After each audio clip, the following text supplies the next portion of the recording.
আজকে আমরা ৩টি জাহাজের গল্প পড়ব। এই ৩টি জাহাজ আসলে ৩টি মানুষের কথা বলা হয়েছে। ৩ ধরনের ৩ দলের মানুষের কথা বলা হয়েছে। তাহলে আজকের আমাদের আলোচ্য বিষয় হচ্ছে ক্লাস 9 এর কবিতা 'দ্য নর্থ শিপ'। কবি ফিলিপ লার্কিন। কবিতায় আসার আগে আমরা ছোট্ট করে কবি সম্পর্কে একটু জেনে নিই। ফিলিপ লার্কিন বিংশ শতাব্দীর একজন বিখ্যাত কবি, একজন বিখ্যাত ইংরেজ কবি। তিনি একটা ইউনিভার্সিটির লাইব্রেরিতে লাইব্রেরিয়ানে চাকরি করতেন। তার অনেকগুলো কাব্যগ্রন্থ রয়েছে, অনেকগুলো বলতে ৪ টি কাব্যগ্রন্থ রয়েছে। তার মধ্যে নর্থ শিপ হচ্ছে ১ম। তার লেখার যে ধরন, তিনি খুব সহজ সরল ভাষায় তিনি বাস্তব জীবনের কথা বলতেন।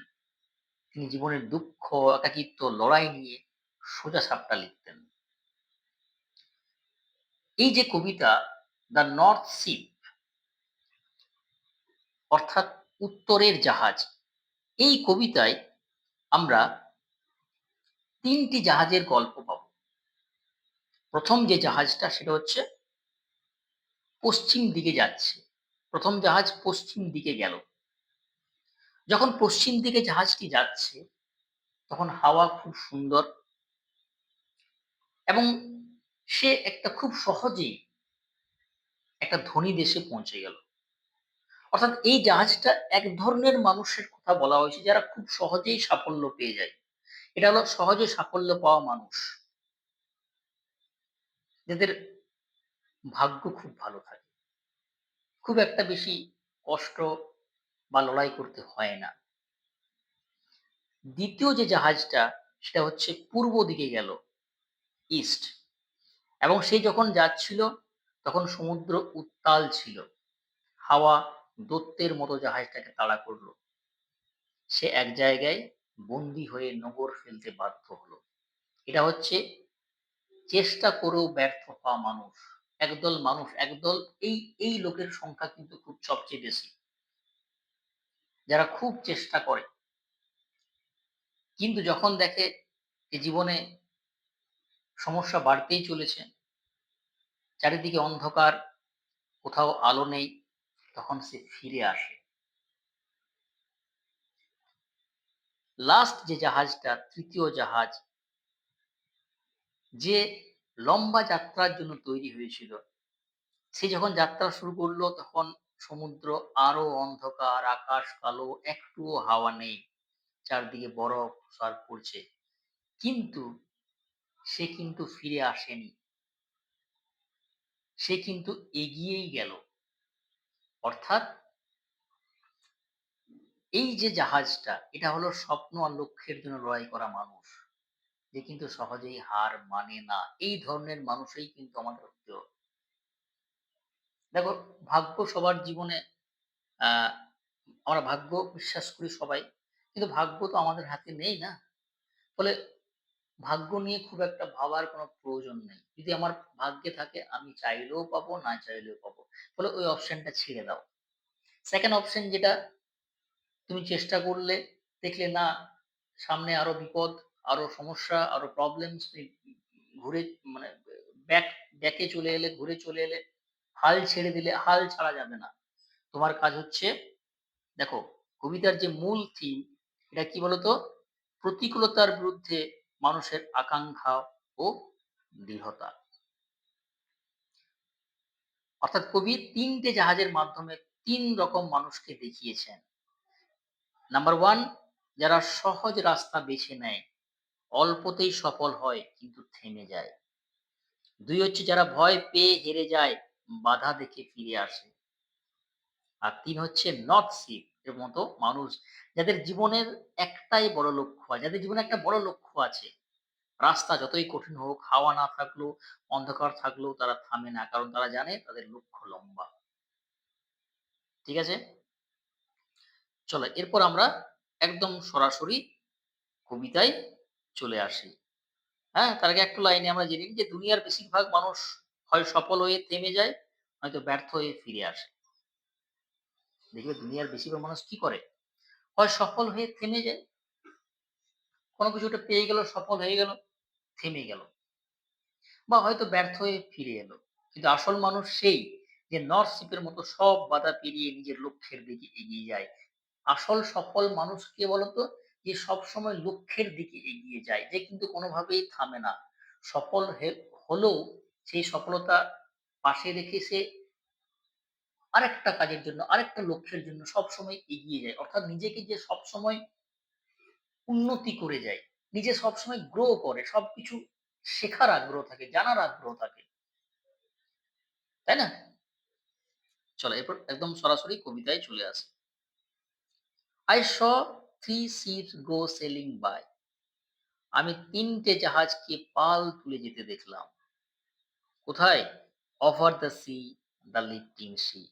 ঢেউ তোলা সমুদ্রের উপর দিয়ে। লিফটিং সি মানে হচ্ছে ঢেউ তুলছে এমন সমুদ্র। And the wind rose in the morning sky and one was rigged for a long journey. আর সকালের আকাশে হাওয়া বইতে থাকলো। আর তার মধ্যে একটা জাহাজ লম্বা যাত্রার জন্য তৈরি হয়েছিল। রিগড মানে হচ্ছে সাজানো বা তৈরি করা।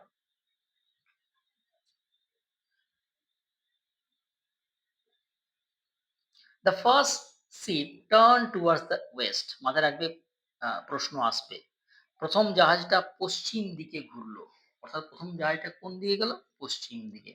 Over the sea, the running sea. ছুটতে থাকা সমুদ্রের উপর দিয়ে। And by the wind was all possessed। অর্থাৎ হাওয়া ওটাকে পুরো নিজের দখলে নিয়ে নিল। অর্থাৎ হাওয়াকে সাহায্য করলো। যখন প্রথম শিপটা যাত্রা শুরু করে, হাওয়া তার পক্ষে ছিল, তার অনুকূলে ছিল। And carried to a rich country.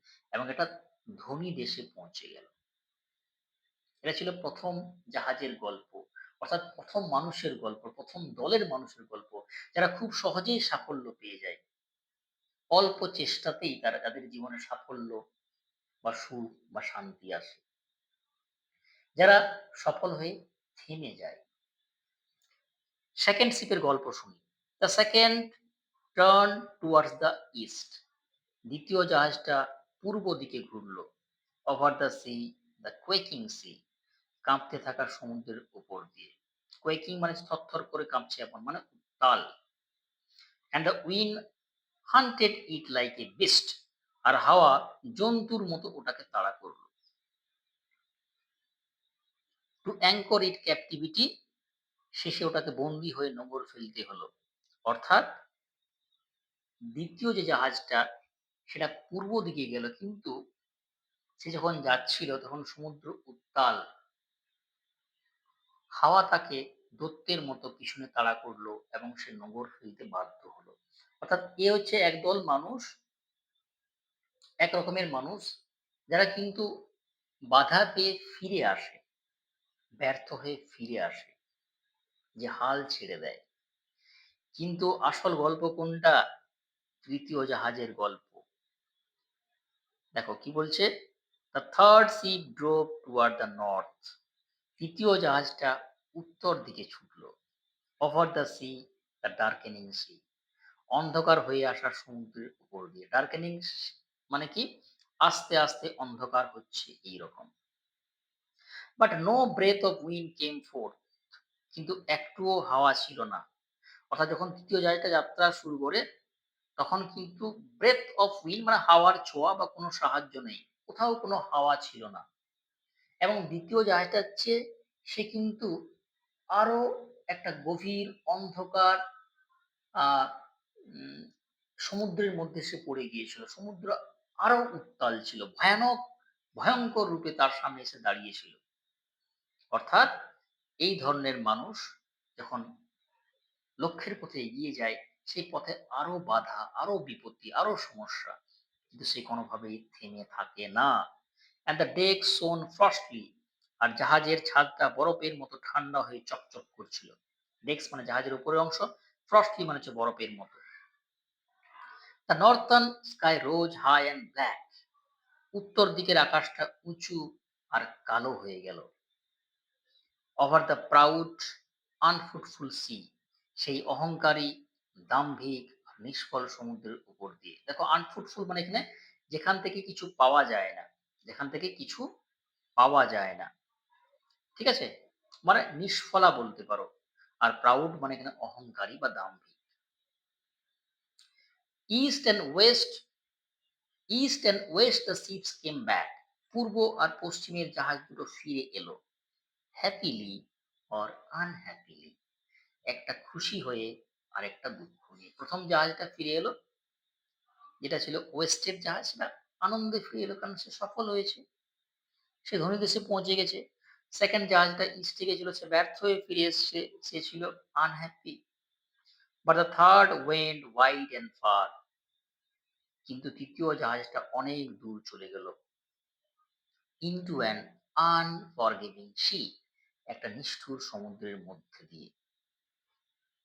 Unforgiving মানে যে ক্ষমা করে না, খুব কঠোর। কোথায়? আন্ডার এ ফায়ার স্পিলিং স্টার। আগুনের মতো জ্বলা একটা তারার নিচ দিয়ে। ফায়ার স্পিলিং স্টার মনে হচ্ছে স্বপ্ন বা লক্ষ্য যেটা অন্ধকারে পথ দেখায়। এখানে ফায়ার স্পিলিং স্টার মানে হচ্ছে আগুন ঝরা তারার নিচ দিয়ে। অর্থাৎ দেখবে যেখানে ধরো বিশাল সমস্যা। দেখো বড় কিছু করতে গেলে তোমার সামনে কিন্তু বড় সমস্যা আসবে, এটা মাথায় রাখো। কিছু বড় করতে গেলে তোমাকে বড় সমস্যা দিয়ে পার হয়ে যেতে হবে, তাই না? বড় কিছু চাইছো আর তোমার সমস্যাও কিন্তু বড়ই হবে, ছোট হবে না। ছোট চাইলে ছোট সমস্যা। as simple as that. ফলে মাথায় রাখবে যখন তোমার জীবনে দুঃখ আসছে, কষ্ট আসছে, যন্ত্রণা, সমস্যা, চ্যালেঞ্জেস আসছে, মাথায় রাখবে ওই সমস্যা বা ওই চ্যালেঞ্জ বা ওই যে কষ্ট, যন্ত্রণা, ওর পরেই কিন্তু আরো, আরো অনেক বিশাল কিন্তু সুখ বা সাফল্য তোমার জন্য ওয়েট করছে।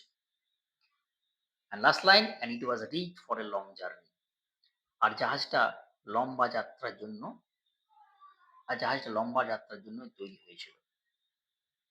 দেখো এখানে আমরা ৩ ধরনের জাহাজের কথা পড়লাম। ১ম জাহাজ, ২য়, ৩য়। তাহলে একটা তোমাদের প্রশ্ন করি, তুমি কোন জাহাজটা হতে চাও? ১ম জাহাজটা? যে খুব সহজেই সাফল্য পেয়ে গেল, থেমে গেল, থেমে যাওয়া জীবন, যেটাকে জিন্দা লাশ বলা হয়, বেঁচে আছো কিন্তু সেই জীবনের কোনো দাম নেই, কোনো উন্নতি নেই, কোনো জানার ইচ্ছে নেই, মরা একটা মানুষ। না 2nd জাহাজ হবে, যে কিন্তু ব্যর্থতা পেয়ে ফিরে এলো। সে গেলই না, সে চেষ্টাই করল না। না 3rd জাহাজটা হতে চাইবে, যে লম্বা যাত্রার জন্য তৈরি হয়েছে। অর্থাৎ তার সামনে অনেক বিপদ, সমস্যা, অনেক obstacles, অনেক challenges, কিন্তু সেগুলোকে সে তোয়াক্কা না করে দূর দিগন্তে দিকে সে ছুটে চলল। অর্থাৎ তার স্বপ্ন বড়। মাথায় রাখবে যে স্বপ্ন কিন্তু বড় রাখবে। কোনদিন স্বপ্ন ছোট করবে না। তোমার স্বপ্ন হবে বড়। সেজন্য তোমাকে বড় সমস্যার মধ্যে পার হয়ে যেতে হবে। মাথায় রাখো সেই সমস্যা, সেই কষ্ট কিন্তু সাময়িক, সে ক্ষণিক। কিন্তু সুখ, সমৃদ্ধি, উন্নতি তোমার জীবনে আসবেই। এই স্বপ্ন, এই বিশ্বাস এটা রাখো, পড়াশোনা করো, নিজের লক্ষ্যের দিকে এগিয়ে যাও। তোমার সামনে অনেক বড় সাফল্য, অনেক, অনেক সুখ, সমৃদ্ধি, উন্নতি তোমার জন্য ওয়েট করছে। সেই বিশ্বাসটা রাখো এবং সামনের দিকে এগিয়ে যাও। প্রত্যেকে ভালো থাকো। দেখা হচ্ছে পরবর্তী ক্লাসে। ওকে? Thank you.